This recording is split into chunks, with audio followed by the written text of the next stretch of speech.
Hi hello నమస్తే welcome back to iDream media. ఈరోజు మనతో ఉన్నారు హైకోర్టు అడ్వకేట్ అయిన పృథ్వీ గారు.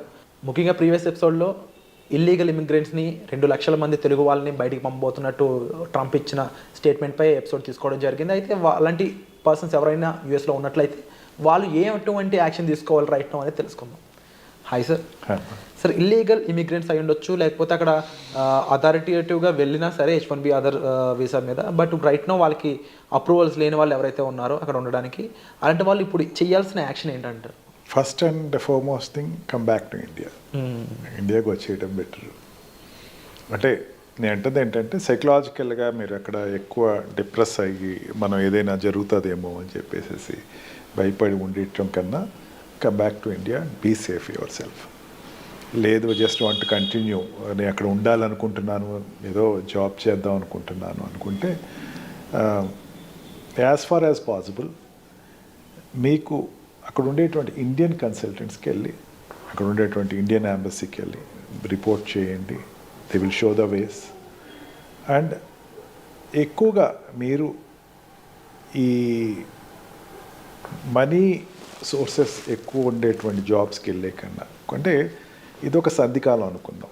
ట్రంప్ ఏదైనా డిసిషన్ తీసుకున్నారంటే లాస్ట్ టైం కూడా ఇటువంటి డిసిషన్ ఫస్ట్ 2-3 ఇయర్స్ వరకు ఉంది, తర్వాత రిలాక్సేషన్ వచ్చింది. హార్డ్లీ ఒక 4-5 ఇయర్స్ ఉండొచ్చు ట్రంప్ గవర్నమెంట్. 5 ఇయర్స్ గవర్నమెంట్ ఉంటుంది. ఈ 5 ఇయర్స్ అప్పుడు మీరు కొంచెం కాషియస్గా ఉండి, మీరు ఏదైతే ఈ ఆడ్ జాబ్స్ ఏదైతే ఇప్పుడు చేస్తున్నారో, ఇప్పుడు ఏదైతే ఆడ్ జాబ్స్ ఉన్నారో continue in that add jobs ఇలా.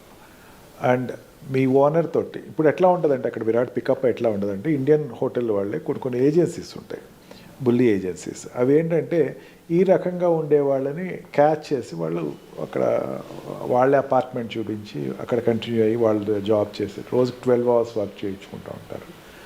And they will continue as such.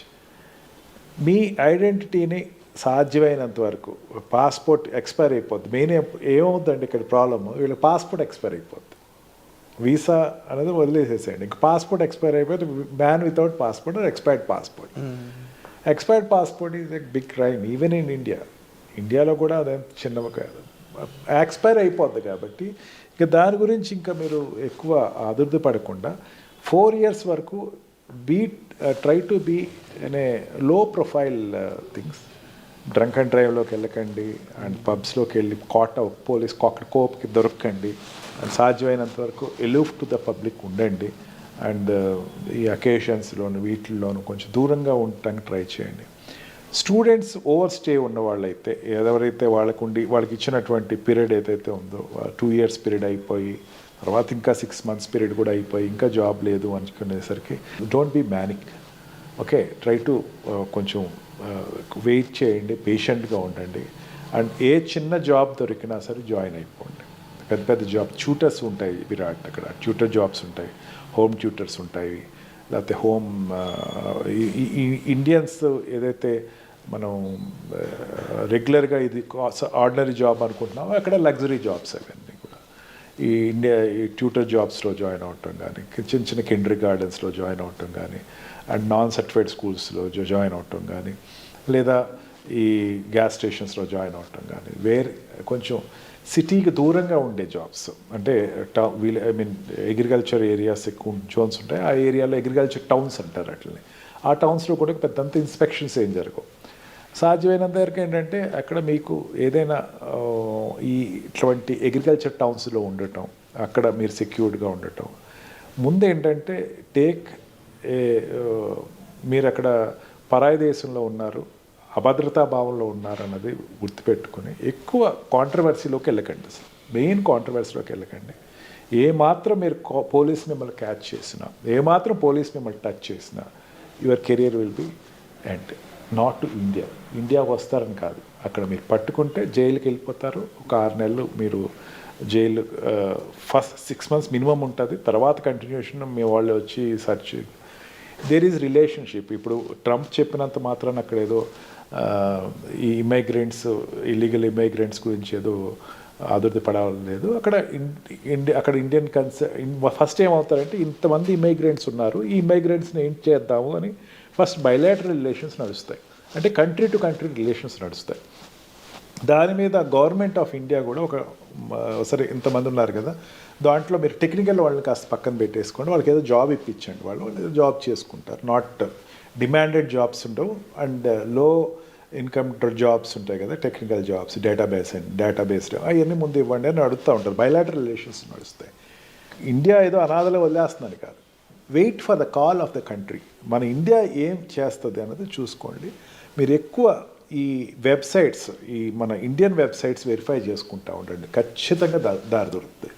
Believe are not, 5 years లోపల ఖచ్చితంగా these people will be safeguarded by the Indian embassy. Indian embassy స్ట్రిక్ట్గానే ఉంటుంది, నేను అది కూడా చెప్తున్నా. మెక్సికన్ ఎంబసీలా ఉండదు అక్కడ. మెక్సికో వాళ్ళు అయితే ఇప్పుడు ఇండియన్ ఎంబసీ వాళ్ళ దగ్గరికి వెళ్ళి ఏమంటే నాకు ఇట్లాగా అక్కడ ఇట్లా ఇల్లీగల్ దాంట్లో వచ్చాను అనేసరికి డూ వాట్ టు డూ అంటుంది. నేను లీగల్గా ఫేస్ అవుతాను. మెక్సికో అట్లా అనదు. ఓకే వచ్చావా అయితే పర్లేదులే నేను ఉన్నాను అన్నట్టు చూస్తా, ట్రీట్ చేస్తాను. Country to country policies difference ఉంటాయి. స్ట్రిక్ట్గానే ఉంటుంది కానీ ఖచ్చితంగా ఒక హెల్పింగ్ హ్యాండ్ అయితే ఇస్తుంది. అండ్ మనకు ఉన్నటువంటి ఎక్స్టర్నల్ అఫైర్స్ మినిస్టర్ అతను కూడా ఒక ఐఎఫ్ఎస్ ఆఫీసర్, అతనికి తెలుసు, ప్రాబ్లమ్స్ తెలుసు. ఒక కాల్ వచ్చిన వెంటనే, ఇప్పుడు ట్రంప్ ఒక కాల్ ఇచ్చాడు, ఇంతమంది ఉన్నారు వీళ్ళందరినీ ఇండియాకి అన్ని కంట్రీస్ పంపించేస్తా అని చెప్పారు. ఇండియాకి వచ్చేవాళ్ళు 7 lakhs ఆర్డ్ ఎంత ఉన్నారు, దాంట్లో మన వాళ్ళు తెలుగు వాళ్ళు అన్నవాళ్ళు 2 lakhs వస్తున్నారు. It's a big number, no doubt it's a big number. కానీ డెఫినెట్గా దానికి ఒక రిజల్యూషన్ అది ఏదో ప్రాబ్లమ్ రిజాల్వింగ్ అన్నది జరుగుతుంది, ఖచ్చితంగా జరుగుతుంది. Wait for it, don't be manic. ఏదో ప్యానిక్ అయిపోయి ఏదో చేసేద్దాం ఇట్లాంటివి ఏం చేయకండి. And don't further go to the illegal objects. ఇల్లీగల్గా మీరు ఫర్దర్గా ఇల్లీగల్కి ఆపరేషన్స్కి వెళ్ళకండి. మీరు ఉండేటువంటి ఇన్సెక్యూర్ జోన్స్ ఉన్నాయి, చాలా ఇన్సెక్యూర్ జోన్స్ ఉంటాయి ఇక్కడ. ఆ ఇన్సెక్యూర్ జోన్స్లోకి వెళ్ళకండి, మీరు చాలా సేఫ్ గార్డ్గా ఉండండి. అండ్ డోంట్ ట్రై టు ఎవరికో లంచాలు ఇచ్చేసేసి ఏదో చేద్దాము, మీరు దాచుకున్నదంతా ఎవరికో ఖర్చు పెట్టేద్దాం అని మాత్రం ఎట్టి పరిస్థితిలో చేయకండి. No agency can save you, only the government alone can save you. Government ఒక్కటే మిమ్మల్ని సేవ్ చేస్తుంది. అందుకని గవర్నమెంట్ కాల్ చూడండి.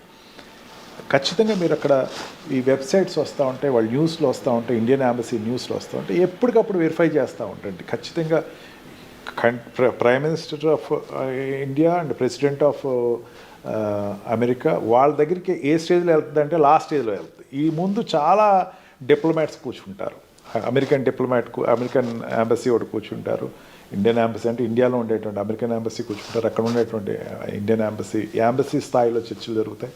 అయిపోయిన తర్వాత సెక్రటరీ స్థాయిలో చర్చలు జరుగుతాయి, ఆ తర్వాత మినిస్ట్రీ స్థాయిలో చర్చలు జరుగుతాయి. మినిస్ట్రీ స్థాయి చర్చలు మ్యాక్సిమం కంప్లీట్ అయిపోతాయి. అయిపోయిన తర్వాత ప్రైమ్ మినిస్టర్ అండ్ ప్రెసిడెంట్ ఇద్దరు కలిసి అనౌన్స్ చేస్తారు. లేకపోతే అంతకీ వర్స్ట్ అయితే వాళ్ళిద్దరు కూర్చొని చర్చించుకుంటారు. India, Trump is a friendly person to India. ఎటువంటి విపరీతమైన నష్టం అయితే జరగదు. ఇండియన్స్ కూడా అంత ఆదుర్ద పడిపోయి ఏదో ప్రమాద స్థాయిలో ఉంది, ప్రమాద హెచ్చరికను మీరేం తీసుకోవద్దు. But don't go for bribery activities and go for what we call illegal activities in future. ఎట్టి పరిస్థితిలో పోలీసులు దొరకండి. దయచేసి నేను మళ్ళీ అడుగుతున్నాను, పేరెంట్స్ చూస్తే పేరెంట్స్ మీ పిల్లలకు చెప్పండి, పిల్లలే నేరుగా చూస్తే మన ఛానల్ ఈ ప్రోగ్రామ్ చూస్తే మీరు బీ కాషియస్, ప్యానిక్ అవ్వద్దు. దయచేసి మీరు ఏదైనా ఉంటే కనుక మెయిన్ అక్కడ ఉండేటువంటి కన్సల్టెంట్స్ ఉంటారు, మన అడ్వకేట్ కన్సల్టెంట్స్ ఉంటారు, వాళ్ళ కాంటాక్ట్లో ఉండండి. ఎవరినో ఒకళ్ళు మీరు ఇమీడియట్గా చేయాల్సిన పని ఏంటంటే కన్సల్టెంట్స్ ఎవరెవరు ఉన్నారు అమెరికాలో ఉండి, ఇండియన్ అడ్వకేట్స్ ఉంటారు అక్కడ. ఇండియాలో ఇక్కడి నుంచి వెళ్ళి అక్కడికి వెళ్ళి లా ప్రాక్టీస్ చేస్తున్న అడ్వకేట్స్ ఉన్నారు. వాళ్ళు they are in hundreds and thousands in number. వాళ్ళ దగ్గర కాంటాక్ట్ నెంబర్స్ తీసుకోండి, వాళ్ళు టచ్లో ఉండండి, వాళ్ళు మాట్లాడండి, వాళ్ళు సొల్యూషన్ చెప్తారు. అందుకని don't be panic. Wonderful sir. So మీకు సార్ చెప్పిన విధంగా పాటించినట్లయితే మీరు కొంచెం సేవ్ అవడానికి చాలా స్కోప్ అనేది దొరుకుతుందండి. స్టిల్ మీకు దీని మీద ఒక అవగాహన కావాలి, ఒక హెల్ప్ కావాలని అనుకుంటున్నట్లయితే వెంటనే డిస్ప్లే అవుతున్న నెంబర్స్ కాల్ చేసి మీరు డైరెక్ట్గా పృథ్వీ గారిని సంప్రదించవచ్చు. ఏమాత్రం లేట్ చేయొద్దు. ఉన్న సిచ్యువేషన్స్ అనేవి చాలా రిస్కీ అని చెప్పొచ్చు. సో ఇమీడియట్గా మీరు ఒక రైట్ ప్రొఫెషనల్ యొక్క హెల్ప్ అనేది తీసుకోండి. Thank you so much sir.